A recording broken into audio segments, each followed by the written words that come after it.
CBS Radio Mystery Theater presents...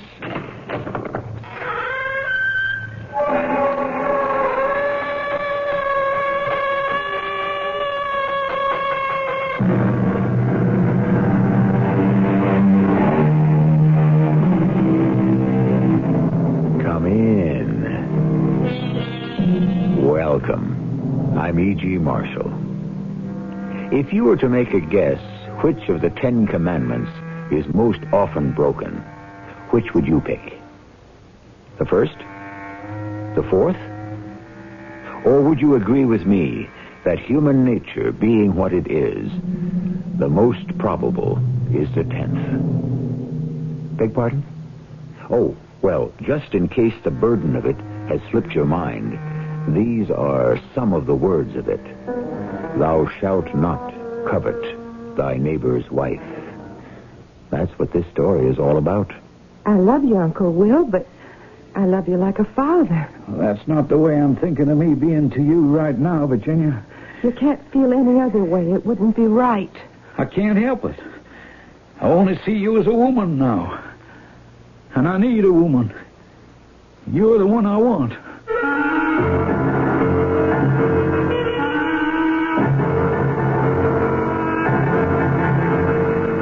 Our mystery drama, The Sixth Commandment, was written especially for the Mystery Theater by Ian Martin and stars Terry Keane. It is sponsored in part by ARM, Allergy Relief Medicine. I'll be back shortly with Act One.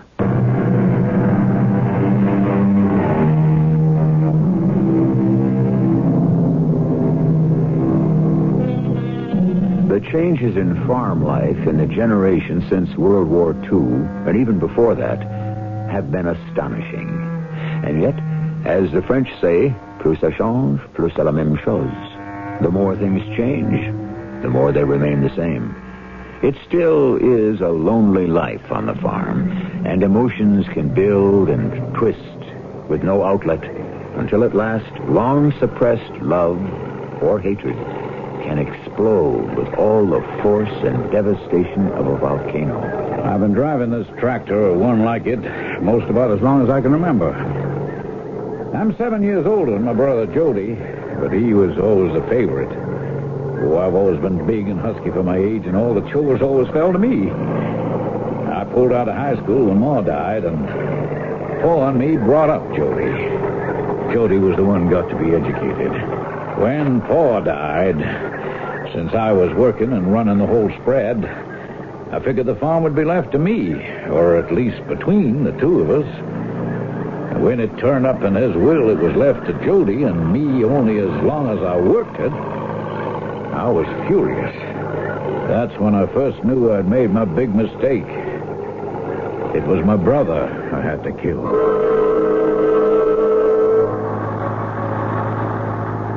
Now, that's Trail's Corners, I think. Oh, darn this rain. It's hard to see. Don't knock the rain, Jody. Looks mighty good to a farm gal from Texas. I'm not knocking it. We need it up our way for the crop, Jenny. It takes a brand new graduate from Texas A&M with his degree in agriculture to figure that out. You can kid me all you want, Jenny. I got the last word. What's that? I plucked you from the vine. And you're mine. Only because I was ripe for it. And you were the one I picked to pick me. Crazy, the whole thing. And your brother Clem doesn't even know. Oh, we didn't know ourselves till the last minute. You got any regrets? Not a one. Well, I'm not all that much of a catch. 2,500 acres and the breadbasket of the nation? I don't think I did so badly. After all, I'm the first little old girl out of Texas that wasn't rich. Oh, but you're gonna be. I'm going to give you the life to which you ought to become accustomed. I thank you. But honest, I'm more than satisfied with what I have now. I just wish I'd met your brother. He does know you're coming home. Oh, he sure better. If he don't meet this bus at Indian Ridge, we're going to have a long, rough trek getting there. Yeah. I only hope your brother likes me. Yeah. How could he do anything else? There were a million chores had to be taken care of on the farm. The last thing I needed was to drive 5 miles in the rain over the washed-out roads to pick up a brother I wished had never even been born. But you do what you have to do. And I met them at the bus depot in Indian Ridge. The way it was, I was going to meet him. But then, suddenly there was her. Hey, Clem! Hey, Jody! Welcome home! Now watch the bear hug. I'm a little tender, 4 years away from the great outdoors. You just give me a month on the farm with you, and I'll toughen you up. You and me, Jody, we're going to wake up this old farm and make it the greatest producers in... Did I say something wrong? No, it's, just... well, we can talk about that later. Oh, sure. See, I didn't come alone. What? Alone? I want you to meet Virginia. She's my wife. Hello, Clem. Oh, hello, Virginia. It's my name, but it seems a bit formal for family. Yes, I agree. Hello, Jenny. Why, welcome. Why didn't you warn me, Jody? This isn't quite fair. Well, I know, Clem. It was just that, we didn't expect it either. I was going to come back and tell you and try to arrange a wedding up here, but it didn't make sense. Why not? Well, see, Jenny's an orphan. She doesn't have any folk. If I had, I would have insisted on having the whole wedding back in Prairie View or even Waco or Houston. You went to college with Jody? I haven't that kind of background. I was just a waitress in a restaurant near Texas A&M. Oh, but she's a lot more than a waitress, this gal of mine, Clem. Maybe means I grew up on a farm, so I'm not all that much out of my class. Oh, that's one thing I can sure tell right off. Class is what you are. Why, thank you. But I told you, Jenny, you two would get along. My brother Clem is one smart guy. Well, not as bright as my little brother. I'm a few years beyond him, and I haven't been smart enough to find me a woman like you, Jenny. I'm sure glad he brought you home. I never seen a woman in my life grab me like that. She had wheat blonde hair and eyes bluer than August skies. I never seen anything in my life I wanted more than her. She was my woman. And I could tell, though maybe she never wanted to admit it, she wanted me. Except she'd never give in to that as long as Jody was around. So now I knew more than ever he had to go. look at that beautiful dog. Oh, that's my hound, Rusty. I told you about Rusty, Jenny. I had to bring him with me, only there ain't all that much room in the ranch wagon. Now, here, boy. Set. Oh, come down. Easy, Rusty, easy. I'm going to be home from now on. There's no call to knock me down. Down, boy, down. Don't be mad at him. I guess he's just glad to see me. I never seen the day he didn't come to heel when I spoke. Down, boy. Clem, don't store him too much. He's just so glad to see me. Well, sure, that's fine. First off, he's got to know his manners. Love me, love my dog, the man says. But to have my dog love someone better than me, slavering over Jody like he was his master, not reacting lickety-split to my command, I can't take that. Not only that, but the way Jody took over right from the moment he was back. Though it took him a month or so to get around to it. Clem? Clem? Right here by the barn, Jody. Well, I've been trying to catch up with you and go over a couple of things. It's hard to catch up with me, Jody. You run a farm this size, a man's got to keep moving. I know. And I'm going to be right there helping you from now on. It's just about these books. Books? What books? Well, we run a business. Books have to be kept. Or they're sort of in arrears.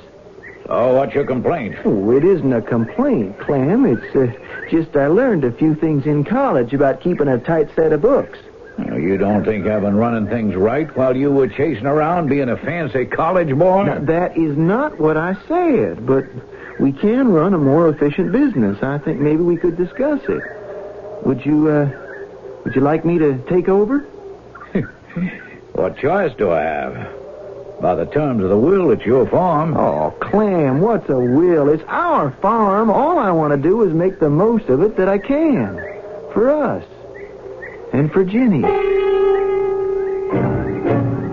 For us.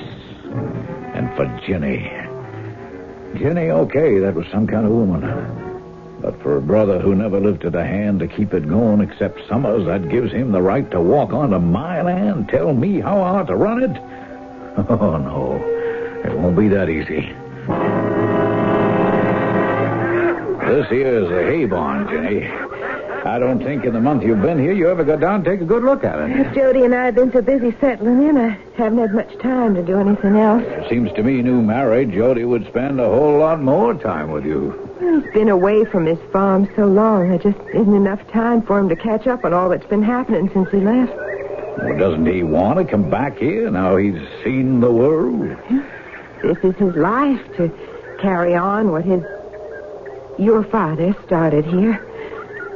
But it's hard for me to imagine why his father wanted him, both of you, to keep the farm going. Well, why? Well, your father didn't want to. He decided to give up living. Isn't this where it happened? Well, not quite. Jenny, you want to understand it all the way? Not really. Well, maybe you'd better if you want to understand Jody and me and the whole family. I don't know if I want to. Well, I want you to. Just look up there. Where? You can see that big arm coming out from the barn with a wheel on it and the rope and the hook. Oh, I can see it like a scaffold. Yeah, that's the hay lift. When we hay later in the season, that hook picks up the bales, and then by hand, using the pulley, we swing them inside and then store them up here for the winter in the hayloft. Why do you want to show it to me? Because that there is where Jody's daddy and mine hung herself. He swung in the hook to the hayloft there and secured it long enough to hook on a short rope he had about his neck with a noose. And then he jumped. Probably the fall broke his neck right away. I hope so. But whatever happened, he was dead before they cut him down. I still say, Clem, why would you want to show it to me? You're a part of the family now. I want you to know the truth. And I'm the only one who can tell it to you all the way. Jenny, why did you have to go and meet my little brother before you did me? What's that supposed to mean? Don't tell me when I move close to you, you don't respond. Don't tell me you don't recognize that you should have been my woman from the start. I think you must be out of your mind. I am about you. But I am your brother's wife. Is that what you really want to be? You know it is. Now, you just get your hands off of me. I can't convince you otherwise. The moment I saw you, I said, that's my woman, the one I've been waiting for. You don't believe that? It isn't a matter what I believe or what you believe. It's what is. I am your brother's wife. And I want you to let me go. I'll never let you go, Jenny. Long as you're here, you're going to have to make your choice between my brother and me. I've already made my choice. Have you, Jenny? Have you really? You must be plain crazy. I love your brother. And every breathing moment he's alive, I always will. Now, you better leave me alone. I left her alone for the moment. I was willing to wait, only not too long. It made little mind to me that my father had hung himself, or so folks said. There was no more than he deserved for cheating me the way he did. And I was happy to help him do it. It wouldn't worry me the least bit more how my brother went. Just so his death couldn't be laid at my door either. It's a terrifying thing when a man commits himself to a unilateral course of action that has to end in murder. When all rationale ceases, we live in a world that these aberrant people share. The terrorists, the hijackers, the anarchists, they are the ones who should be marked for destruction. For there is no reason for their existence. I shall return shortly with Act 2.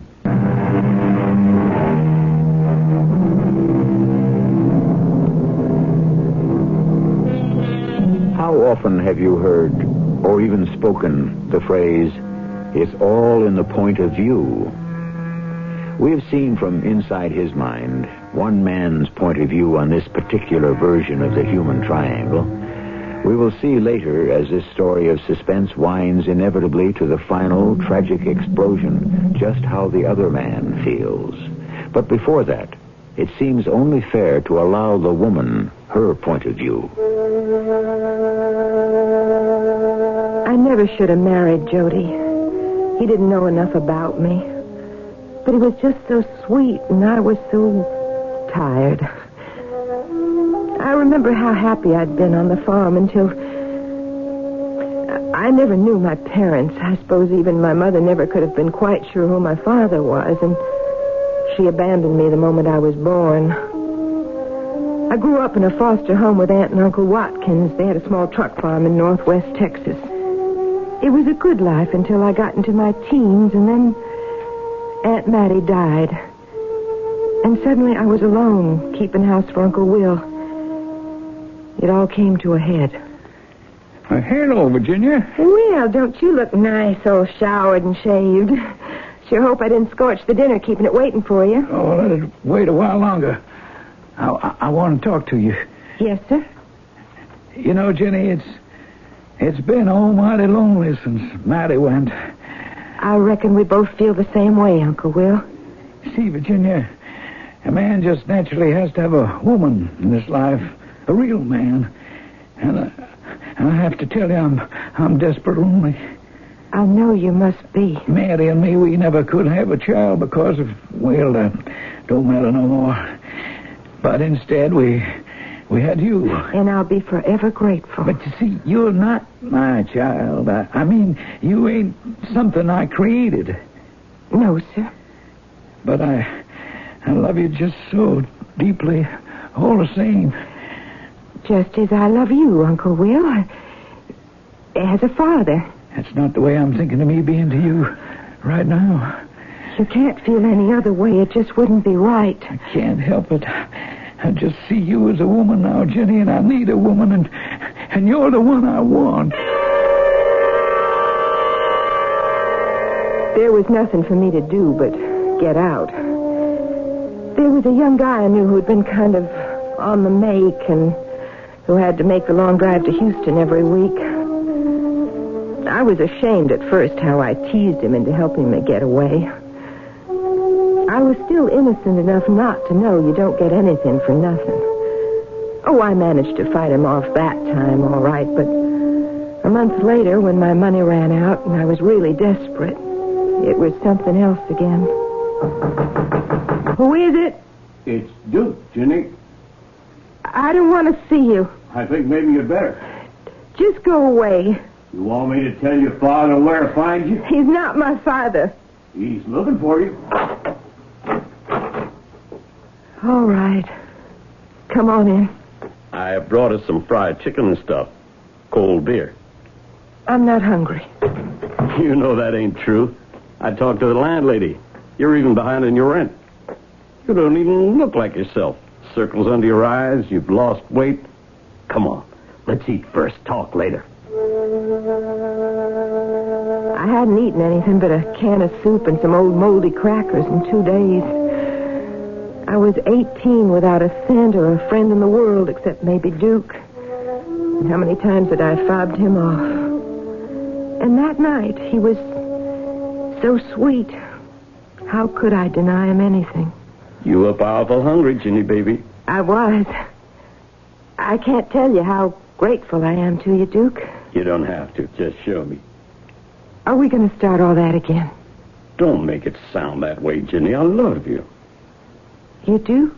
Would I still be hanging around any other way, you figure? Oh, Duke, I don't know. I don't know any way to think. I'm out of money. I can't find a job. I can't go back to the only home I know. You don't have to. You could let me take care of you. You mean marry me? Why not, hon? We're both young. It could work out real swell. Why, I don't know what to say, Duke. Why don't you just relax and say yes, Ginny? Be yourself and do what comes natural. I don't know if I love you, Duke. Let time take care of that. Oh, Duke, I'm so tired and so lost. I don't know what to do. take care of me. Please.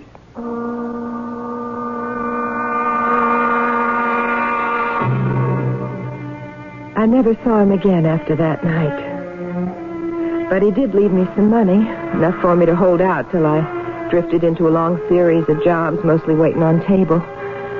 But whatever they were, it always turned out that they included being nice to the customer. Sometimes I was, if I wanted to be. Most times I wasn't. And then 3 years later, I was sick of my life and myself, and I got a job as a waitress near the college, only to find out that college boys weren't all that different. Till Jody.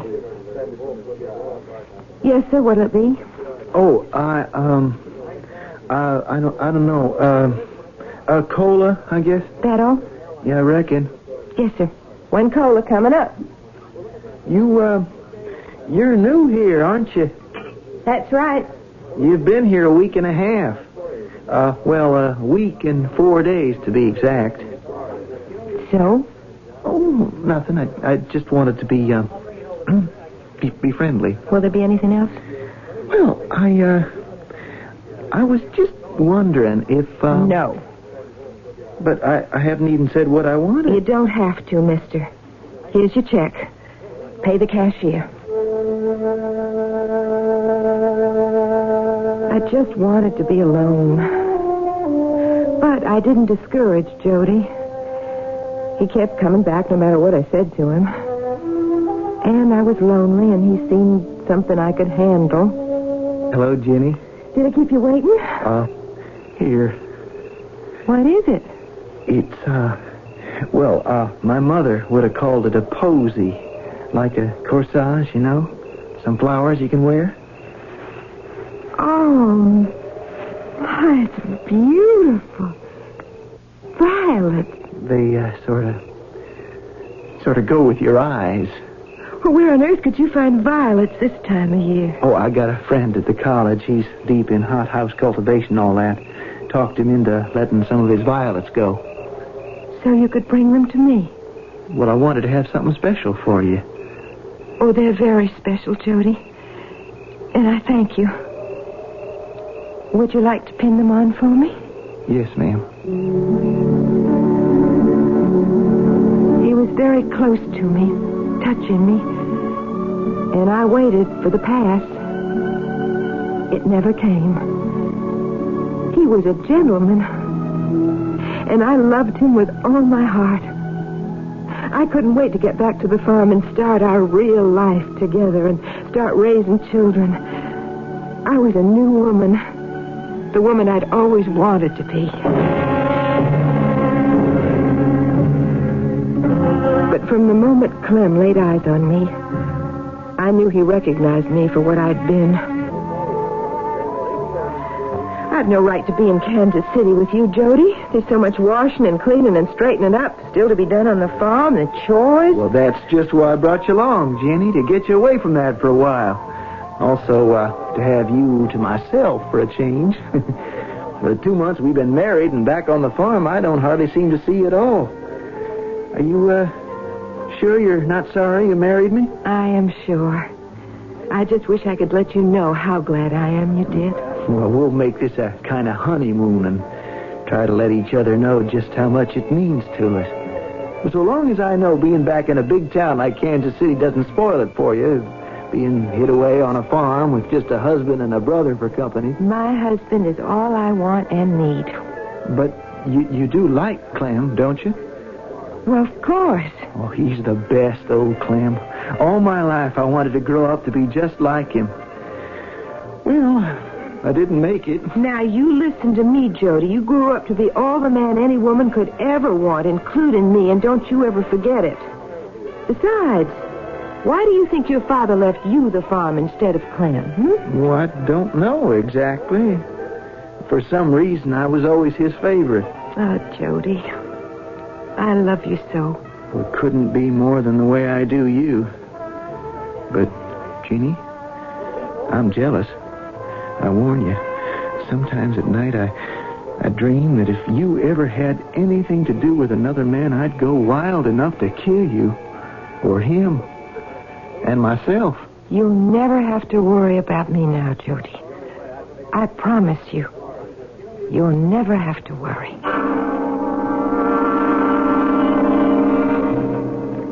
I meant it with every breath in my body. But haunting me deep in the back of my mind, although I swear I was speaking truth, was the specter of Clem. As we turned in to drive up to the house, Clem was coming up from the fields with Rusty running along by him. As we stopped and Jody got out, the dog broke immediately from his side and headed for us, paying no heed to Clem. Even at that distance, I could see the fury and hurt pride and hate on Clem's face. Rusty, heel! Hello, Rusty boy. You miss me? Hey, good dog, Rusty. Now, down, boy, down. He's all right, Clem. Just glad to see the rest of his family back. That hound has got to learn his manners. Come when he's called. I'm going to teach him a lesson. Oh, shucks, Clem, he's just glad to see his home. Aren't you? Why, sure, sister. You got a hello kiss for your ever-loving brother? Why, of course. Well, how's everything since we've been gone? Oh, well, little Star, your favorite mare is in foal. That's with her now. Maybe you want to go and take a look. Oh, I sure want to. You mind, Jenny? No. On you go. Well, I won't be long. Clem will help you unload the ranch wagon. Come on, Rusty. You have a nice little fling with Jody? We had a honeymoon. Oh, now that's real nice. Oh, by the by, you remember when you left that feed salesman who come driving up? I can't say I noticed him, no. He sure did notice you, though. Yes, sir. His name is Fred Whitaker. You remember? Why should I remember? Oh, seems he used to have the Houston territory. He remembered you right off. Tells me you were kicking up your heels some in those days. Had quite a reputation.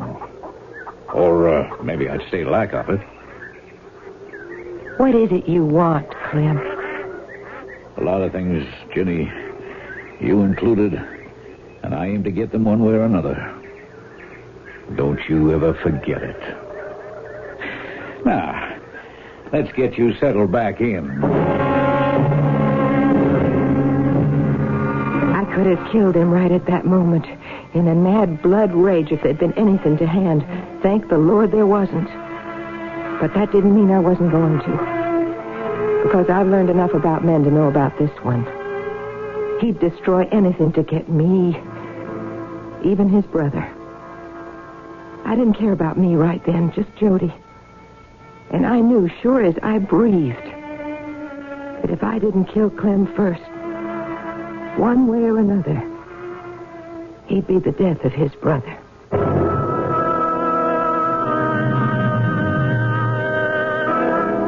Two sides of the triangle well defined. From inside Clem's mind, we know he wants to get rid of his brother.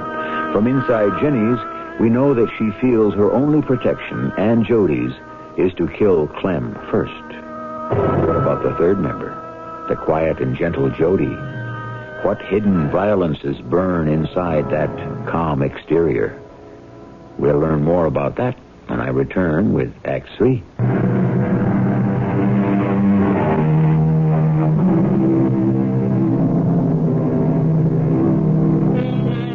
At some time in everyone's life, he is ready to kill someone.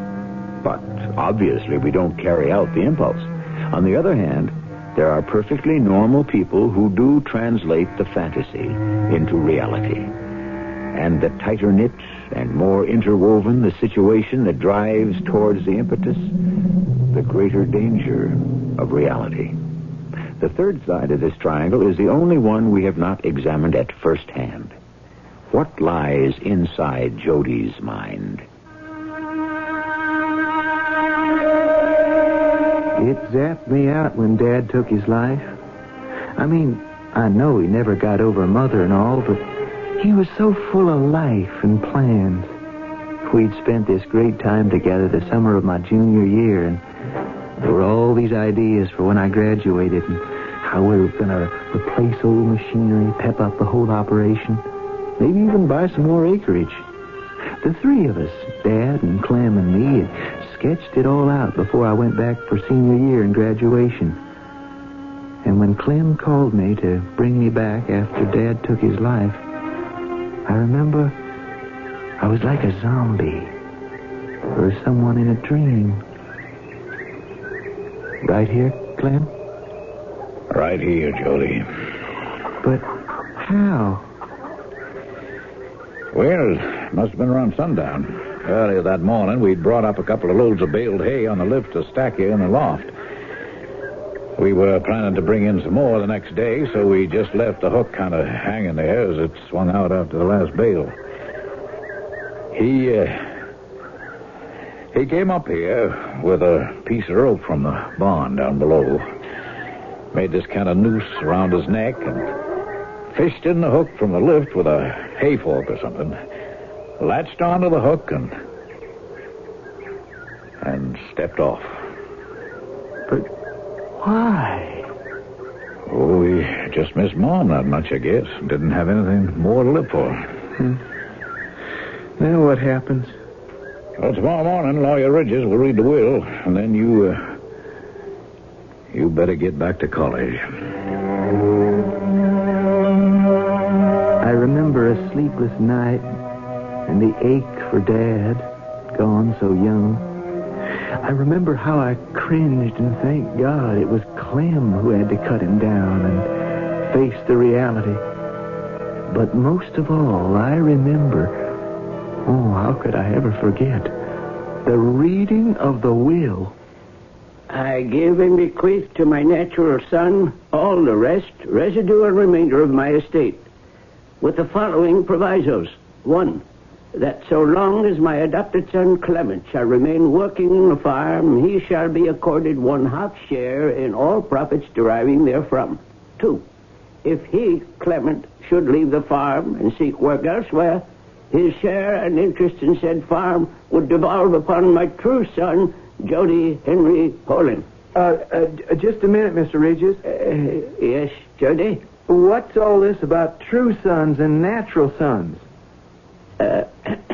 The circumstances are, and believe me, I regret having to reveal them, when Joshua married your mother, that is, your mother, Jody. Dear me, no, that's not correct. She was, of course, your mother, too, Clement, but... Mom was already pregnant. I wasn't his child. That sums it up. And you mean to say that all these years later, Dad suddenly held that against Clem? Well, when was this will drawn? Just before you returned to college for your last year. Well, look, I don't have to accept the will. I suggest you go along as you have been doing and wait till the will is final. Then you and Clem may make whatever disposition of assets you decide between you.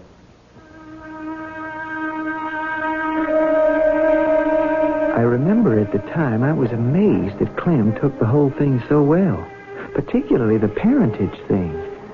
I went back to college, met Ginny, graduated, got married, and brought Ginny home. The first couple of months back, digging into things, I was appalled at how run down the farm was. Our equipment old and obsolete.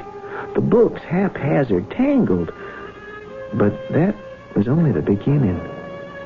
I never told Ginny I had another reason for being in Kansas City outside of buying new machinery and having a real honeymoon. I was there mainly because Mr. Ridges had sent me a secret message. I'm going to be blunt. You intimated you might cross your father's wishes and turn over an equal share of the farm to your... Well, for the sake of clarity, shall we just call him your brother? We can just call him Clem. And yes, that's my intention. In all conscience, I must say I feel it is my duty to persuade you not to. Why? Jody, your father was my friend for over 50 years. We grew up together. I think I knew him as well as any one man can know another. Of course, your mother's untimely death shook him to the roots. But I can't believe it destroyed him. He destroyed himself. I don't believe it. Joshua Pullen was incapable of suicide, Jody. What are you suggesting, Mr. Ridges? If Josh didn't take his own life, there was only one person who might have thought he would gain by taking it for him. Clem? Who else? That's why I think at the very least you should respect your father's will. Mr. Ridges, that is a terrible accusation to make against him. I'm sorry. As a lawyer, I only want to protect Joshua's son. As a friend, I wish I knew how to find justice for my friend. Lawyer Ridges' obscene suggestion did many things to me. Not that I believed him. Not Clem, that I'd grown up hero-worshipping. But worst of all, his suggestion had invaded my dreams, and I was racked and haunted by a terrible nightmare. Why does Jody get all the best and I keep taking the leavings, Paul? It's my decision. Here, tie off the line. Help me swing this bail in. All right. But you haven't answered my question. If you have to know, because you're not my son. What do you mean, not my son? Your mother was pregnant when I married her, but the son she carried was not by me. I have to protect Jody. I have to protect my own. Then I have to protect myself, too. What are you doing? I'm just making sure I get my share before you decide to change your will. No, listen, boy. I have... You're choking me. I can't breathe. Father? Paul? Paul, I didn't mean to. Yeah, sure, of course I did. Why should I care about you or anyone but myself? And now I got to protect myself. Strangle her. No, I can make it look like he hung himself. Hung himself. Hung himself. Jody, honey. What? What is it? You were having some kind of a nightmare, darling. I didn't want to wake you, but... No. I'm glad you did. What were you dreaming about? Oh, nothing, darling. Nothing. Forget it. How can I? Jody, the honeymoon was so special and so sweet till just this last morning when you came back from the lawyer's. Then it all seemed to have changed somehow. What was it, darling? Just something I got to handle as soon as I get back. Can't I know? Better you don't. I could smell trouble in the way Jody greeted me. That damn lawyer, he'd had his innings alone with Jody, and I could guess that I was out. But they couldn't know I killed the old man. I'd covered my tracks too well for that. The big question was, how do I get away with murdering Jody as well? I knew I had to face Clem. I saw him by the tractor, cutting wood logs on the big 20-inch saw he had hooked up. He was alone. Clem? Just a moment, Jody. Yeah? I want to talk to you. Well, go ahead. Well, can't you turn that off? Waste not one now, little brother. I want to get these logs out. Well, I've got something more important to talk to you about. You look loaded for bear. Go ahead. I can hear you. I want to talk to you about how Father died. Why, has old man Ridges been giving you some fancy stories? Clem, did he commit suicide? Of course he committed suicide. I don't believe you. Well, that's your privilege. Now, look, I'm giving you one chance. Get out of here now and don't come back. What about my share in the farm? Well, if you don't work it, you don't get it. What is this, some deal you and the lawyer set up? You can't kick me off my farm. Not any part of it is yours. Even after you tried to steal it, you couldn't keep it running right. What do you mean, try to steal it? I think you murdered Dad. If it wasn't for Ginny, I'd take the law in my own hands and kill you. Now, you get out before I do. You I could fold you up with one hand as for the kind of woman you married. That does it. You asked for it, and since it's just between us... Yes, I killed the old man. He had it coming to him. Just as you have it coming to you right now. You are not going to get away with murder twice. This is going to be an accident. You tripped and fell into the saw. No, I won't let You haven't the strength. Goodbye, little brother. No, Rusty. No, Rusty. No, Rusty. No.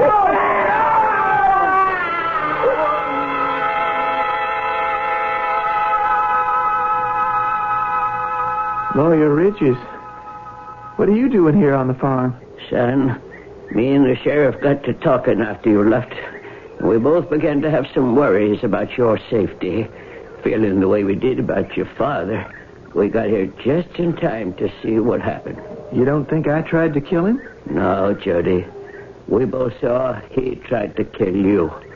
What happened afterwards with the dog was the will of God or an accident.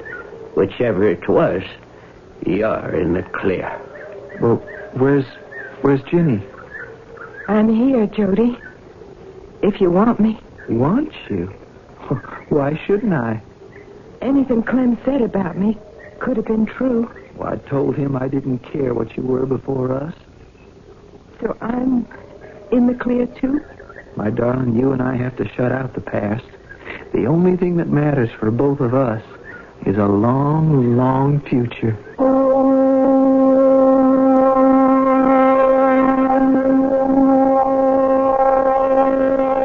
All of us have hidden corners, buried shadows, which can haunt and torment us. Most of them are not serious enough to haul out into the light of day. But when they are deep and troubling enough, when individual effort is not enough to exorcise them, sometimes a violent explosion that reveals all the festering, concealed sores is the only way to find adjustment and content. I'll be back shortly. In the beginning, I speculated which commandment is the most often broken. Now, in the end, I find myself not speculating, but knowing that the one which must be the least broken is the sixth commandment. Thou shalt not commit murder. It is, of course, the one which never should be broken. But that would be asking for perfection. And as Oscar Wilde said, none of us is perfect. I myself am peculiarly susceptible to drafts. Our cast included Terry Keane, Russell Horton, Ian Martin, and Gilbert Mack. The entire production was under the direction of Hyman Brown. This is E.G. Marshall inviting you to return to our Mystery Theater for another adventure in the macabre. Until next time, pleasant dreams.